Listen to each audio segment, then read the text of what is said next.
एक लड़की थी, नाम था पीहू। ना माँ थी ना बाप, एक झोपड़ी में अकेली रहती थी। हर रोज सड़क किनारे बैठ जाती थी, फटे कपड़े, गंदे बाल और आंखों में भूख की जलती हुई आग। लोग आते जाते, कोई दान देता, कोई थूक के चला जाता, लेकिन पीहू कुछ अजीब थी। जिसने उसे खाना दिया उसके हाथों में फूल खिलते थे, और जिसने उसे नजरअंदाज किया या हंस के निकला, कुछ न कुछ उसका कट के ही रहता था। एक दिन शहर का सबसे बड़ा ठेकेदार तिवारी सेठ को जोर से सूसू लगी थी। वहीं जगह आके गाड़ी रोकता है। गाड़ी से उतरते हुए देखकर पीहू हाथ जोड़ के बोली, भूख लगी है अंकल, कुछ दे दो। तिवारी ने हंस के कहा, जा भाग यहाँ से भूतनी के, और बिना शर्म के उस मासूम लड़की के ऊपर ही सूसू कर दिया। पीहू चुप रही, कुछ बोली नहीं, बस अपनी आंखों से सेठ को देखा। अगले दिन ब्रेकिंग न्यूज थी। तिवारी सेठ की गाड़ी का ब्रेक फेल हुआ था और पेड़ से टकराई और सिर धड़ से अलग। लोग बोले, कुदरत का न्याय है। लेकिन कुछ समझदार लोग धीरे से बोले, न्याय नहीं, ये उस भूखी बच्ची का श्राप है। और एक रात एक कॉलेज लड़का आया। पीहू ने हाथ फैलाया, भैया कुछ खिला दो, बहुत भूख लगी है।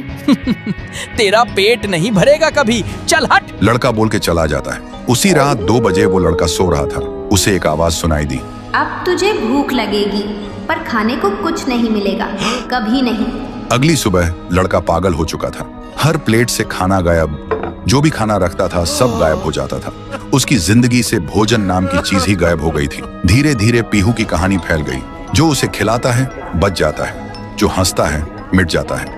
अब सड़क के कोने पे लोग लाइन लगा के खाना देने लगे डर के मारे। लेकिन ट्विस्ट ये है, पीहू कोई इंसान नहीं है, वो एक भूखी आत्मा है जो सालों पहले इसी जगह पर खाना मांग रही थी, और एक नशे में चली गाड़ी ने उसे कुचल दिया था। तब से ना उसकी लाश मिली ना इंसाफ मिला। उस दिन से वो बच्ची एक भटकती आत्मा बन गई। तभी उसकी नजर पड़ती है शांतिपुर में, सुंदर शांत, जहाँ लोग हंसी खुशी जीते थे, बच्चे गाना गाते हुए स्कूल जाते और रात में लोग छत पे तारे गिन के सो जाते। लेकिन उन्हें क्या पता था, उस सुकून पे अब अंधेरा छाने वाला था, क्योंकि उस गांव में लौट आई थी पीहू। गांव के बाहर एक स्कूल था और उसी स्कूल के सामने पीहू रोज बैठ जाती थी खाना मांगने के लिए। लोग आते जाते देखकर सोचते थे कोई बेघर बच्ची होगी। एक रात स्कूल का एक गार्ड रात में चौकीदारी करते हुए वहां से गुजर रहा था। पीहू उसे देखती है और बोलती है, मुझे भूख लगी है, कुछ खिला दो। गार्ड कुछ नहीं बोलता, सिर्फ घूरता है और अंदर जाकर सीसीटीवी चेक करने लगता है। तभी स्क्रीन से एक लाल हाथ निकलता है और अगले ही सेकंड में वो आदमी गायब। अगले दिन सुबह गांव में हंगामा मच गया। गांव के बीचों बीच एक पेड़ से गार्ड की लाश लटक रही होती है, मुंह छीला हुआ, आंखें बाहर, और सीने पे एक कागज चिपका होता है, भूख से मत खेलो। सब कांप गए, किसी को समझ नहीं आया किसने किया। उसी दिन 9वीं क्लास का एक लड़का खाना खाते हुए पीहू के पास जाता है और बोलता है, खाना चाहिए भिखारी, जा अपने बाप से मांग, और हंस के चला जाता है। पीहू कुछ नहीं बोलती, बस चुप रहती है। अगली रात उसकी माँ चीख चीख के रोड पे भागती है, मेरा बेटा अंदर से खाली हो गया है। डॉक्टर बोलते हैं, इसके अंदर ना दिमाग है, ना किडनी, ना लिवर, सिर्फ अंधेरा है। अगले दिन गांव के लोग इकट्ठा हो जाते हैं। सब बोलते, जब से पेड़ पे लाश लटकी थी तब से कुछ ना कुछ गलत हो रहा है। किसी ने सजेस्ट किया, शांति के लिए पूजा करनी होगी। फिर रात में एक बड़ा पंडित बुलाया गया। पूरा गांव जमा हुआ था। पूजा शुरू होता है, लेकिन जैसे ही पंडित ने पहला मंत्र बोला, जोर का धमाका हुआ। पंडित का शरीर फट के टुकड़ों में बिखर गया। चारों तरफ खून और मांस के लोथड़े उड़ गए। लोगों की चीख पुकार मच गई और उसी खून से एक दीवार पे लिखा हुआ था, मुझे पूजा नहीं खाना चाहिए था। पीहू के डर ने गांव के लोगों को पागल कर दिया था। कोई स्कूल नहीं जा रहा था। बच्चे खिड़कियों से पीछे छुप के बाहर झांकते थे। लेकिन पीहू अभी भी उसी स्कूल के सामने बैठी मिलती थी, जुबान पे एक ही लफ्ज, मुझे भूख लगी है। फिर एक दिन गांव में एक बड़ा तांत्रिक आया। सुना था 1000 भूत प्रेत भगाए हैं उन्होंने। तांत्रिक गांव में कदम रखते ही एक आदमी से पूछा, ये गांव इतना शांत क्यों है?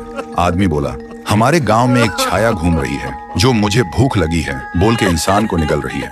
तांत्रिक ने आंख बंद की और जो देखा वो चौंक गया। फिर उन्होंने गांव वालों को बुलाया और बोला, वो बच्ची की आत्मा किसी वस्तु में बंद है, हमें उसका असली घर ढूंढना होगा, वहीं कुछ मिल सकता है। फिर एक रात गांव के 2 जवान साहसी लड़के पीहू का पीछा करते हैं और देखते हैं पीहू एक पुरानी झोपड़ी के अंदर जाती है। दोनों चुपके से झांकते हैं। पीहू एक पुरानी गुड़िया के सामने और उससे बात कर रही होती है जैसे वो जिंदा हो। दोनों देखकर चौंक जाते हैं। फिर अगली सुबह वही 2 लड़के झोपड़ी में जाकर वो डॉल उठाते हैं और ले जाते हैं तांत्रिक के पास। तांत्रिक डॉल को देखकर चिल्लाता है, यही है, इसी में बंद है वो बच्ची की आत्मा, इसे आग में जलाना होगा, तभी सब खत्म होगा। फिर रात में तांत्रिक गुड़िया को आग में डाल के हवन करता है, जोर जोर से मंत्र जप करता है। तभी एक भयानक चीख गूंजती है, मैं भूखी हूँ, और अचानक वो डॉल हवा में उड़ जाती है और सबके सामने उस डॉल से निकलती है पीहू। और जिन लोगों ने उस डॉल को छुआ था उनके शरीर एक एक करके पंडित जैसे फट जाते हैं। ये सब देखकर तांत्रिक भागने लगता है, लेकिन अचानक रास्ते बंद हो जाते हैं। वो पलट के देखता है, उसके सामने खड़ी होती है पीहू और वो बोलती है, तू मुझे जलाना चाहता था, अब तू जल। एक ही सेकंड में तांत्रिक के शरीर में आग लग जाती है और वो जलकर राख हो जाता है। उस रात के बाद गांव वालों को सब समझ आ गया था, पीहू ने सिर्फ उन्हीं को मारा जिन्होंने उसे दर्द दिया था, भूखा छोड़ा था, बाकी सब लोग ठीक थे। अगली सुबह गांव के सब लोग पीहू के सामने खाना लेकर आए और रो पड़े, बोले, हमें माफ कर दो, हमने तुम्हें भूतनी समझा, लेकिन तुम तो देवी हो जो सिर्फ भूखी थी। पीहू ने एक मुस्कान के साथ थाली में से एक निवाला उठाया और जैसे ही उसने वो खाया, उसका रूप हल्की रोशनी में बदलने लगा, फिर वो हवा में मिल गई। उस दिन के बाद पीहू कभी नहीं दिखी। तब से वो गांव वापस वैसे ही हो गया, शांत, प्यारा और खुशी से भरा। उधर ढोलकपुर गांव के लोग बड़े आराम से जी रहे थे, क्योंकि उस गांव में रहता था महाराज राइस्टार, जो अपने गांव के लिए एक शेर था, जो कभी अपने लोगों के साथ गलत होने नहीं देता था। लेकिन उस गांव में छुपा था एक डरावना राज, एक राज जो सबके दिल में था, पर जुबान पे नहीं। गांव के बीच एक सूखा हुआ पेड़ था, जिसे लोग कहते थे श्रापित पेड़। ना कोई उसके पास जाता, ना कोई उससे आंख मिलाता। हर पूर्णिमा के अगले दिन उस पेड़ के नीचे एक लाश मिलती थी। लोग कहते, रात में कोई आता है और लाश छोड़ जाता है, लेकिन कभी किसी ने कुछ देखा नहीं, और देखता भी कैसे। जो देखता वो अगले दिन पेड़ के नीचे होता था। एक दिन राइस्टार ने ठान लिया, बस अब और नहीं, इस राज का अंत मैं ही करूंगा, क्योंकि ढोलकपुर का नाम मिट्टी में मिल रहा था। फिर एक पूर्णिमा की रात राइस्टार चुपके से जाकर पेड़ के पास बैठ गया। रात के 2 बजे एक आवाज आई, Tung tung tung tung tung tung tung tung tung सहूर। और फिर वो पेड़ भूत में बदल गया। वो भूत कुछ अजीब सा था, एक भयानक शैतानी हंसी वाला चेहरा, आंखें बड़ी बड़ी। वो पेड़ चल के एक घर के गेट को जोर जोर से खटखटाने लगता है। तभी एक आदमी डर के मारे आवाज सुन के बाहर निकलता है। वो भूत अपने लकड़ी जैसे हाथ से एक ऐसा थप्पड़ मारता कि उसकी सांस वहीं थम जाती है, और उसी जगह उस लाश को ले जाता है और वापस फिर से पेड़ बन जाता था। देखते ही राइस्टार का दिल कांप जाता है, पर वो कुछ बोलता नहीं। सुबह लोग भीड़ में जमा हुए और राइस्टार ने पहली बार उस पेड़ से बात करने की कोशिश की। पेड़ के अंदर से एक आवाज निकली, क्या तुम सब भूल गए मुझे? राइस्टार बोलता है, तू कौन है? पेड़ बोलता है, मैं हूँ ठुन ठुन ठुन साहुर। एक वक्त था जब मैं भी इस गांव का एक प्यारा सा बच्चा था, लेकिन 100 साल पहले मुझे इसी पेड़ से रस्सी बांधकर उल्टा लटका दिया गया, गांव वालों की आंखों के सामने, और मेरी मौत को तमाशा बना दिया गया, सिर्फ इसलिए क्योंकि मैंने एक राज देख लिया था जो लोग छुपाना चाहते थे, और उसी पल से मेरी रूह इस पेड़ से जुड़ गई। उस दिन से मैं इंसान नहीं, एक सज्जा बन गया, और हर पूर्णिमा में एक राजदार को चुनता हूँ और फिर उसे उसकी खामोशी का हिसाब देता हूँ। राइस्टार बोलता है, लेकिन अब तो वो लोग मर चुके हैं ना, जो तेरा कसूरवार थे। अब तू मासूम लोगों को क्यों मार रहा है? पेड़ कुछ देर चुप रहता है, फिर बोलता है, ठीक है, बस एक बार मुझे याद करो, एक दिया जला दो, फिर मैं कभी किसी को नहीं मारूंगा। फिर रात में सब लोग आते हैं, एक एक दिया जलाते हैं, और तभी पेड़ अपने आप से आग पकड़ लेता है, और आखिर में मुक्ति मिलती ठुन ठुन ठुन साहुर को। उस दिन के बाद गांव में कभी कोई लाश नहीं मिली। हर पूर्णिमा में लोग एक दिया जलाकर उसकी यादों को जिंदा रखते हैं, क्योंकि अगर भूल गए तो सपने में एक आवाज सुनाई देती थी, Tung tung tung tung tung tung tung tung tung सहूर। देखते ही देखते 1 साल बीत गया। गांव के लोग फिर से खुशी से जीने लगे थे, लेकिन एक अमावस्या की काली रात में ग्रेवयार्ड के बीच खड़ी एक पुरानी टूटी फूटी हवेली, जिसके अंदर सिर्फ अंधेरा और सड़ी हुई लाशों की तेज बदबू थी, वहीं हवेली के सबसे अंधेरे कमरे के बीच खून से बना एक आह्वान मंडल जमीन पर अजीब सी चमक के साथ जगमगा रहा था। उसके बीच एक पुरानी गुड़िया रखी थी, और आह्वान मंडल के इर्द गिर्द 3 तांत्रिक उस गुड़िया पर श्रापित काला जादू की विधि कर रहे थे। 3 तांत्रिकों की आवाज एक साथ गूंज रही थी। मंत्र इतने भयानक, इतने गहरे थे कि जैसे हर श्रापित अंधेरों के आत्मा को आजाद कर रहा हो। तभी हवेली के अंदर चारों तरफ से हर तरह के भूत प्रेत की आत्माएं हवा को चीरते हुए सीधा उस गुड़िया के अंदर घुसने लगी, और जैसे ही आखिरी आत्मा घुसी, गुड़िया की आंख खुल गई, और अचानक वो 3 तांत्रिक टुकड़े टुकड़े होकर बिखर गए। तभी गुड़िया उठती है और जोर जोर से हंसने लगती है। उसका हंसना इतना तेज, इतना खौफनाक कि पूरा ग्रेवयार्ड कांप उठता है और पैदा हुई शैतानी रूह से भरी एक राक्षसी गुड़िया। फिर एक दिन गांव के कोने में दो छोटी बच्ची गाना गाते गाते खेल रही थी। तभी वो गुड़िया आती है और दो बच्चों का गाना चुपचाप एक अजीब सी मुस्कान के साथ सुनने लगती है। उसकी हरकतें एकदम अजीब थी और जैसे ही बच्चों ने उस गुड़िया को देखा, उनका गाना एकदम बीच में रुक गया, क्योंकि इससे पहले उन्होंने कभी चलती हुई गुड़िया नहीं देखी थी। अगले ही पल वो गुड़िया दोनों बच्चों के करीब आई और उनका खून चूस कर दोनों को मार देती है। फिर एक रात कुछ ऐसा हुआ जो फिर से ढोलकपुर वालों की रातों की नींद हराम हो गया। लाशें फिर से मिलने लगीं। हर 2 दिन बाद किसी न किसी के घर के सामने एक कटी हुई लाश पड़ी होती। गांव फिर से कांप उठा। एक दिन सब लोग महाराज के पास पहुंचते हैं और रो रो कर गांव की घटनाओं के बारे में बताते हैं। रात को महाराज 2 सेनापतियों से कहते हैं, जाओ और खोजो इस कांड के पीछे कौन है। लेकिन सुबह सिर्फ उनकी लाशें लौट कर आईं। एक का सिर था ही नहीं, दूसरे के पैर कट चुके थे। महाराज समझ गए कुछ तो लौट आया है, कुछ जो सिर्फ मौत का खेल खेल रहा है। और फिर कहते हैं, अब इस जंग का सामना मुझे ही करना होगा। उसी रात महाराज चुपके से गांव में आते हैं और एक पेड़ के पीछे खुद को छुपा लेते हैं। और ठीक रात के 2:30 बजे अचानक कहीं से धुआं छा जाता है और उस धुएं के अंदर से एक आवाज आती है,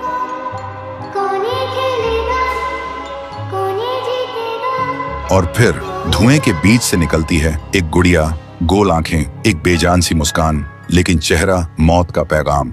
वो गुड़िया एक घर के गेट तक जाती है और बच्चों जैसा एक गाना गाने लगती है। उसके गाने की आवाज सुनकर एक आदमी बाहर आता है और अगले ही पल वो गुड़िया उसका सिर चबा जाती है। वो आदमी तड़प तड़प के वहीं जमीन पर गिर जाता है। महाराज सब कुछ देखते हैं, उनकी आंखें भर जाती हैं। उन्हें समझ आ जाता है इसके सामने जाना मतलब खुद का अंत लिखना है। अगली सुबह गांव के लोग इकट्ठा होते हैं। महाराज कहते हैं, ये पिछले भूत से भी ज्यादा डरावनी है।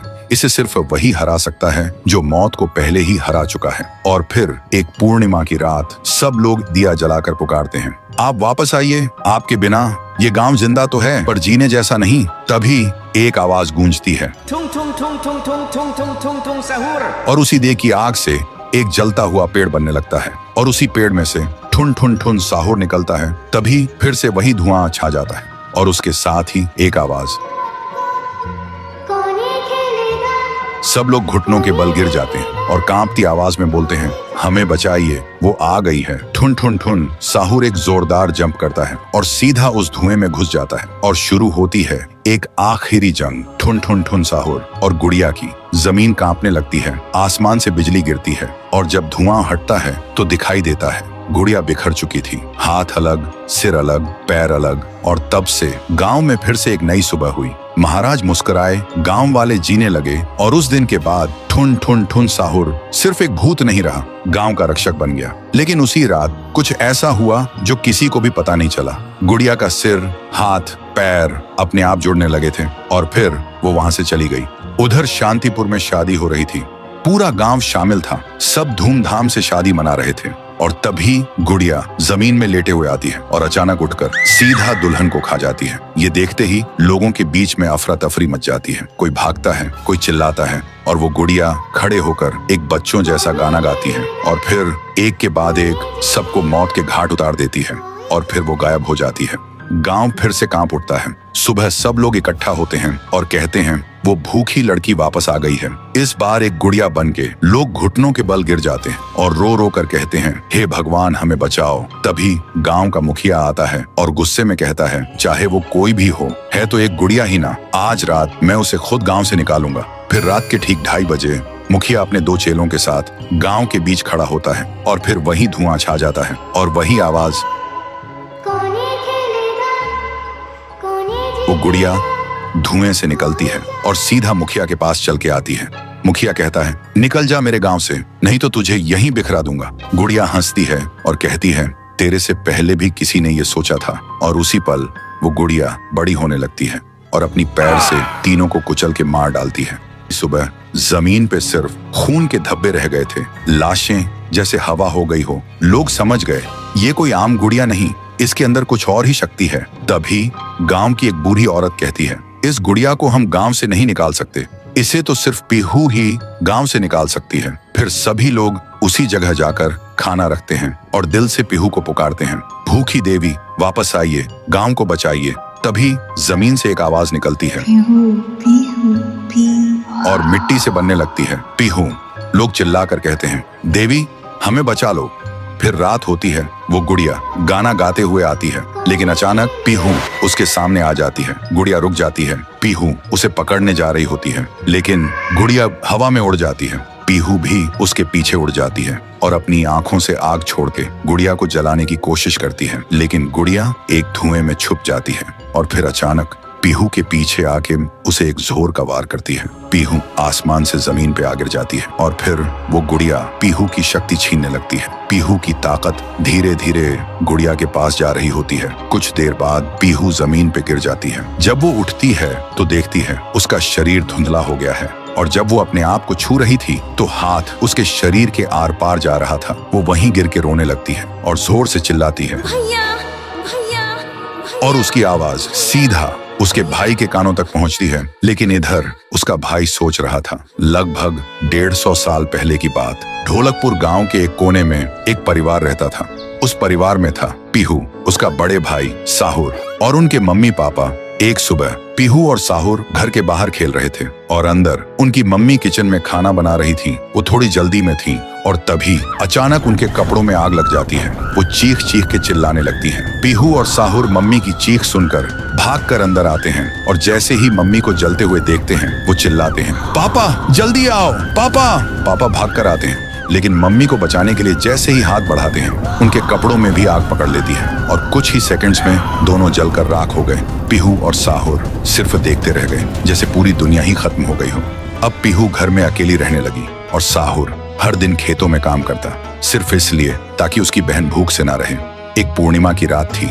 साहुर खेतों से काम करके घर लौट रहा था। तभी उसकी नजर जाती है एक घर की खिड़की पर। वो देखता है एक आदमी किसी का खून कर रहा था। ये देखते ही साहुर के पैर कांपने लगे और जैसे ही वो पीछे मुड़ता है एक और आदमी हाथ में खंजर लेकर खड़ा था। वो आदमी बिना कुछ कहे साहुर पर वार कर देता है। फिर गांव के लोगों को इकट्ठा करते हैं और वही आदमी चिल्लाता है, ये लड़का मेरे घर में घुसकर चोरी कर रहा था और जब मैंने रोका तो मुझे ही मारने की कोशिश की। अब आप लोग ही बताओ इसके साथ क्या किया जाए। गांव वाले गुस्से से भड़क उठते हैं और चिल्ला के कहते हैं, इसे उस पेड़ पे जिंदा उल्टा लटका दो। साहुर गिड़गिड़ाता है, मैं बेकसूर हूँ, मैंने कुछ नहीं किया। लेकिन गांव के किसी ने भी उसकी एक ना सुनी। उधर उसकी बहन रात भर उसका इंतजार करती रही और सुबह जब वो उसे ढूंढने निकली तो देखती है उसका भाई गांव के बीच वाले सूखे पेड़ से उल्टा लटका हुआ है। ये देखते ही पीहू टूट जाती है, जोर जोर से चीखने लगती है और उसकी चीख पूरे गांव में गूंज जाती है। फिर गांव वाले पीहू को भी चोर का बहन कहकर गांव से निकाल देते हैं और तब से साहुर की आत्मा उस पेड़ के अंदर समा गई थी और पीहू गांव के बाहर एक झोपड़ी में रहने लगी थी। रोज एक पेड़ के नीचे बैठकर भीख मांगती थी, लेकिन कोई भी उसे कुछ भी खाने को नहीं देता था। वो बस भूखी पेट पेड़ के नीचे लेटी रहती थी। साहुर भी अपनी बहन का दर्द महसूस कर पाता था, लेकिन वो कुछ नहीं कर सकता था। फिर एक दिन पीहू रास्ते में खाना मांग रही थी और तभी एक नशे में चली गाड़ी ने उसे कुचल दिया था। तब से पीहू एक भूखी आत्मा बन गई जो हर गांव में भटकती थी, सिर्फ एक ही बात कहकर, मुझे भूख लगी है। ये सब याद करते ही तुंग तुंग तुंग साहुर की आंखों से आंसू टपकने लगते हैं और तभी उसे अपनी बहन की आवाज सुनाई देती है और बिना कुछ सोचे तुंग तुंग तुंग साहुरा उस सूखे पेड़ के अंदर से निकलता है और अंधेरे में सीधा उस आवाज की तरफ चल पड़ता है। उधर शांतिपुर गांव में रात के अंधेरे में लोगों में अफरा तफरी मच गया था। गुड़िया अब एक विशाल रूप ले चुकी थी, पूरे गांव में तांडव मचा रही थी, लोगों को पैर से कुचल रही थी। हर तरफ सिर्फ लोगों की चीख गूंज रही थी। पीहू अभी भी जमीन पे पड़ी होती है, उसकी रूह धीरे धीरे मिट जा रही होती है। तभी तुंग तुंग तुंग साहुर आता है और अपनी बहन को जमीन पर पड़ा देखकर उसकी आंखों से एक बार फिर आंसू टपकने लगते हैं। पीहू थोड़ा कांप के उठती है और कमजोर आवाज में पूछती है, तुम कौन हो? साहुर बोलता है, मैं तेरा भाई साहुर। पीहू का गला भर आता है और बोलती, भैया तुम यहाँ कैसे? साहुर कहता है, मेरी बहन ने पुकारा, मैं कैसे ना आता। फिर साहुर अपनी जादुई छड़ी घुमाता है और आसमान से एक तेज रोशनी पीहू पर आ गिरती है। उसी पल पीहू की सारी शक्ति फिर से लौट आती है। तभी गुड़िया तेजी से वही गाना गाने लगती है। उसकी आवाज से पूरा गांव कांप उठता है। साहुर बोलते हैं, इसे तो एक बार मैं खत्म कर चुका था, फिर ये यहाँ कैसे? फिर साहुर गांव के लोगों को एक खाली मैदान में इकट्ठा करता है और एक कवच के अंदर सबको सुरक्षित कर देता है और एक बार फिर से आसमान चमकने लगता है। साहुर गुड़िया को मौत के घाट उतारने लगता है। एक ही पल में गुड़िया टुकड़ों में बिखर जाती है, लेकिन उसी वक्त उसके टुकड़े खुद ब खुद जुड़ने लगते हैं और गुड़िया हंसने लगती है। पीहू बोलती है, भैया इसे हम ऐसे नहीं खत्म कर सकते, इसे आग से जला के खत्म करना होगा। तभी साहुर अपने जादू से गुड़िया को कस के पकड़ता है और पीहू अपनी आंखों से आग निकालती है और गुड़िया को जला देती है। गुड़िया चीखती है और छोटी होने लगती है। कुछ ही देर बाद गुड़िया जलकर राख हो जाती है और हवा में पूरी तरह से गायब हो जाती है। फिर गांव से काली छाया हट जाती है और सूरज निकलता है। पूरा गांव एक आवाज में गूंज उठता है, जय हो पीहू देवी की, जय हो तुंग तुंग तुंग साहुर की। साहुर मुस्कुराता है और कहता है, मुझे वापस जाना होगा। पीहू भी आंखों में आंसू लेकर गांव वालों को अलविदा कहती है और एक रोशनी के साथ दोनों हवा में गायब हो जाते हैं। अब गांव वालों की आंखों में सिर्फ एक ही चीज थी, पीहू और साहुर की याद और खुशी के आंसू। तब से शांतिपुर में एक बार फिर से शांति लौट आई थी, लेकिन जलने से पहले जब साहुर ने अपने जादू से उसे कस के पकड़ रखा था, तब गुड़िया अपनी एक उंगली चुपके से जमीन पर गिरा दी थी। फिर गुड़िया आग में जलकर राख बन गई थी और वो उंगली अब भी वापस लौटने के लिए अपने वक्त का इंतजार कर रही है।